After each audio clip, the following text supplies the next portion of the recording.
అమెరికాలో నా మొదటి మీట్ అండ్ గ్రీట్ డాలస్లో నా సిస్టర్ మౌనిక, బావగారైనటువంటి మహేష్ వాళ్ళిద్దరి కమ్యూనిటీలో ఆర్గనైజ్ చేయడం జరిగింది. దాదాపుగా కొన్ని కుటుంబాలు వచ్చి మధ్యాహ్నం 3 గంటల నుంచి సాయంత్రం 7 వరకు వాళ్ళు పంచుకున్న ప్రధాన సమస్యలు ఏంటంటే పిల్లల మానసిక ఆరోగ్యాన్ని ఎలా ముందు తీసుకెళ్లొచ్చు సార్, 2 సంస్కృతులు అటు అమెరికా ఇటు ఇండియన్ కల్చర్ని ఎలా హ్యాండిల్ చేయాలి, ఇలా అనేక సమస్యల గురించి మాట్లాడినప్పుడు నేను తల్లిదండ్రులకు అందించిన కొన్ని టిప్స్ అండ్ టెక్నిక్స్, శ్రద్ధగా వాళ్ళతో బాండింగ్ ఎలా పెంచుకోవచ్చు, ఒత్తిడి తగ్గించి ఫోన్లు స్క్రీన్ల పరిమితులను పెట్టి ఎటువంటి విధానాల ద్వారా డిజిటల్ డీటాక్స్ చేయొచ్చు, ఇలా అనేక విషయాలు మేము చర్చించడం జరిగింది.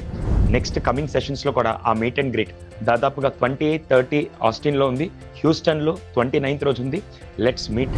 వాళ్ళ ఇంటికి వచ్చానని చెప్పి తెలుగు వాళ్ళ సంస్కృతి ప్రకారం అతిథికి మర్యాద చేయడంతో పాటు నాకు ఒక స్పెషల్ గిఫ్ట్ ఇచ్చి మరి వాళ్ళ లవ్ అండ్ అఫెక్షన్ తెలియజేశారు. చాలా ఆనందంగా ఉంది. It's a really wonderful meeting.